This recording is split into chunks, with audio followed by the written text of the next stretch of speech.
Om Namo Narayana, Jai Swami Narayan.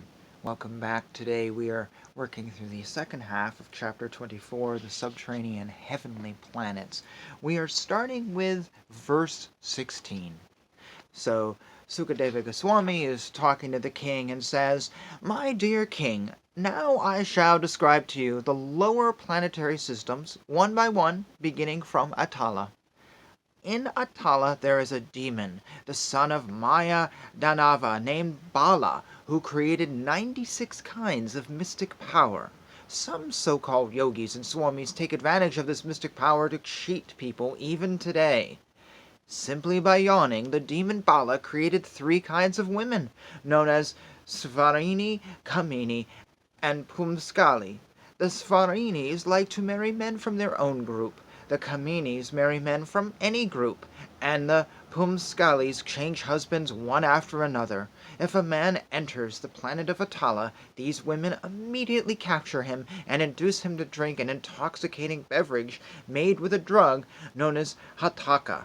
This intoxicant endows the man with great sensual prowess, of which the women take advantage of for enjoyment. A woman will enchant him with attractive glances, intimate words, smiles of love, and then embraces. In this way she induces him to enjoy sex with her to her full satisfaction. Because of his increased sexual power, the man thinks himself stronger than 10,000 elephants and considers himself most perfect. Indeed, illusion and intoxicated by false pride, he thinks himself God, ignoring impending death. The next planet below Atala is Vitala, wherein Lord Shiva, who is known as the master of gold mines, lives with his personal associates, the ghosts and similar living entities. Lord Shiva engages in sex with Bhavani to produce living entities, and from the mixture of their vital fluids the river named Hataki is generated. When fire, being made to blaze by the wind, drinks of this river and then sizzles and spits it out, it produces gold called Hataka.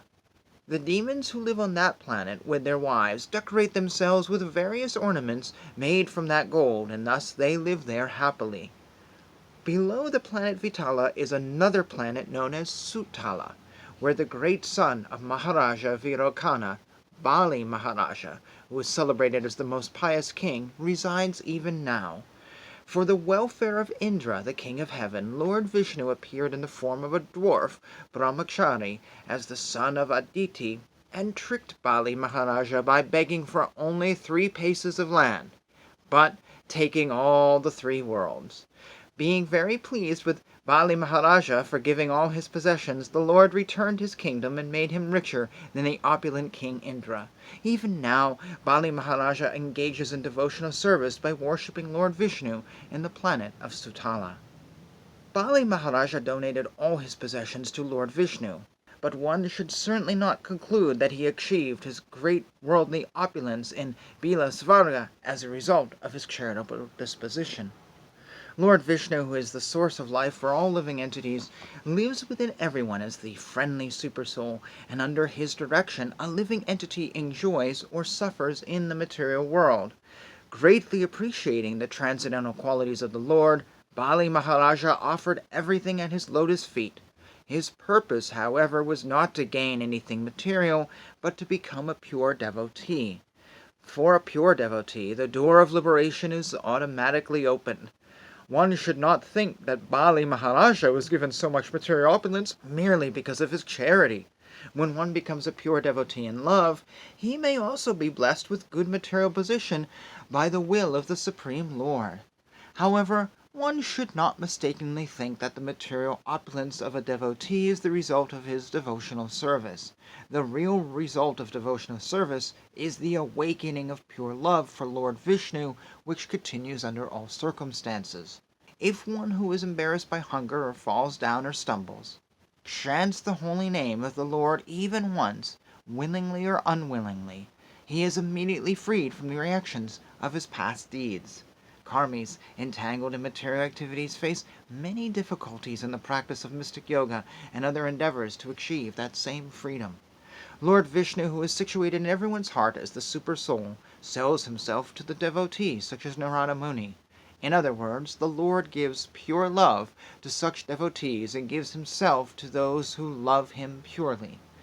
Great self-realized mystic yogis, such as the four Kumaras, also derive great transcendental bliss from realizing the supersoul within themselves. Lord Vishnu did not award his mercy to Bali Maharaja by giving him material happiness and opulence, for these make one forget loving service to the Lord. The result of material opulence is that one can no longer absorb his mind in Lord Vishnu. When Lord Vishnu could see no other means of taking everything away from Bali Maharaja, he adopted the trick of begging from him and took away all the three worlds. Thus only his body was left. But the Lord was still not satisfied. He arrested Bali Maharaja, bound him with the ropes of Varuna, and threw him in a cave in a mountain. Nevertheless, although all his property was taken and he was thrown into a cave, Bali Maharaja was such a great devotee that he spoke as follows. Alas, how pitiable it is for Indra, the king of heaven, that although he is very learned and powerful, and although he chooses Brihaspati as his prime minister to instruct him, he is completely ignorant concerning spiritual advancement. Brihaspati is also unintelligent because he did not properly instruct his disciple Indra. Lord Vyasadeva was standing at Indra's door, but King Indra, instead of begging him for an opportunity to render transcendental loving service, engaged him in asking me for alms to gain the three worlds for his sense gratification. Sovereignty over the three worlds is very insignificant because whatever material opulence one may possess lasts only for an age of Manu, which is but a tiny fraction of endless time. My grandfather, Prahlada Maharaja, is the only person who understood his own self-interest. Upon the death of Prahlada's father, Hiranyakashipu, Lord Narasimhadeva wanted to offer Prahlada his father's kingdom, and even wanted to grant him liberation from material bondage.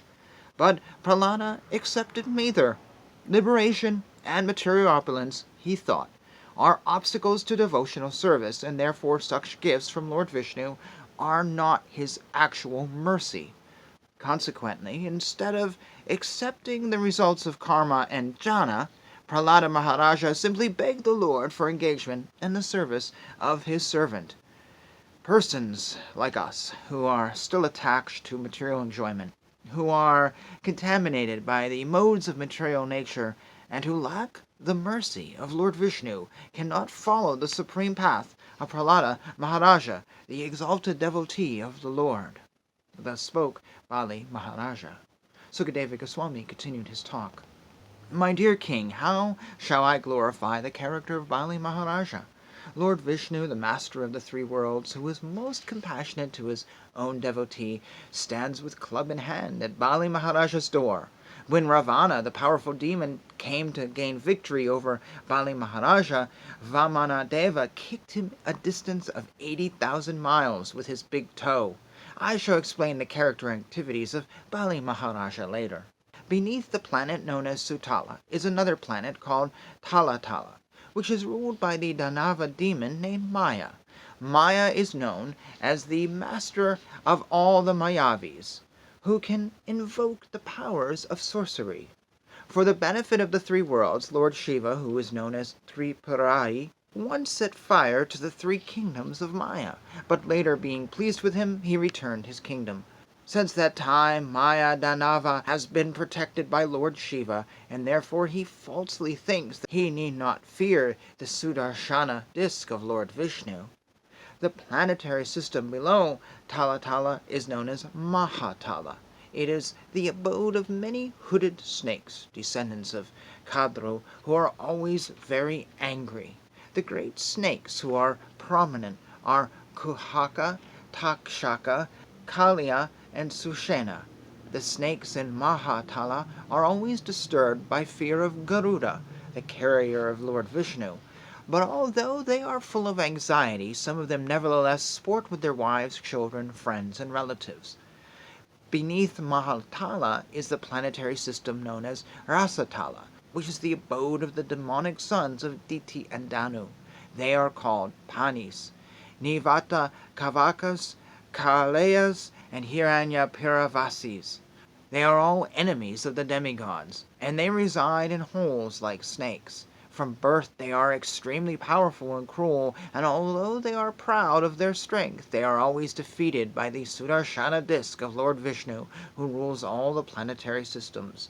When a female messenger from Indra, named Sarama, chants a particular curse, the serpentine demons of Mahatala become very afraid of Indra.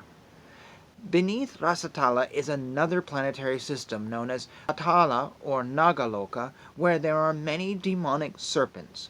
The masters of Nagaloka, such as Shanka, Kulika, Mahashanka, Sveta, Dhananjaya, Dhritarashtra, Shankarakuda, Kambala, Ashvatara, and Devadatta. The chief among them is Vasuki.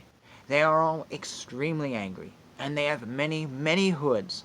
Some snakes, 5 hoods, some 7, some 10, others 100, and others even 1,000. Those hoods are bedecked with valuable gems, and the light emanating from the gems illuminates the entire planetary system of Bila Svarga. And thus ends chapter 24 on a note that would scare Indiana Jones, because he doesn't like snakes. But Alice Cooper would be fine with it. So this is a very detailed description of the Vedic cosmology. I would recommend, if you're interested in probing into this, to go to Radha Karana's book that I keep referencing, because I was just looking at it, and he spends a lot of time investigating this chapter to try to figure out the size of the universe. He spends a lot of pages just on verse 24 trying to look at how big the universe is. I won't really say too much about what his answer is. He even comments that at some point it's not even important to have that information because it doesn't change our bhakti. He also comments that there may be wrong translations here, and people have changed the words of Swami Prabhupada when publishing the book, or that there is wrong information because he runs into some brick walls. Which then, for me, kind of makes me think, well, maybe some of this is more symbolic than physical, because I just don't know. He also says it is very hard to take our modern mind and grasp this text and understand it as in literal understanding, that is, describing a literal place. So, for me not to necessarily say that this is actually a valid true history is nothing more than really human instinct. It's very hard when I look around me to equate this with that. And that's just how it goes. So with that, this seems like a good place to end this video. So until next time, when we do chapter 25, the last 2 chapters of Canto 5, thank you for joining me.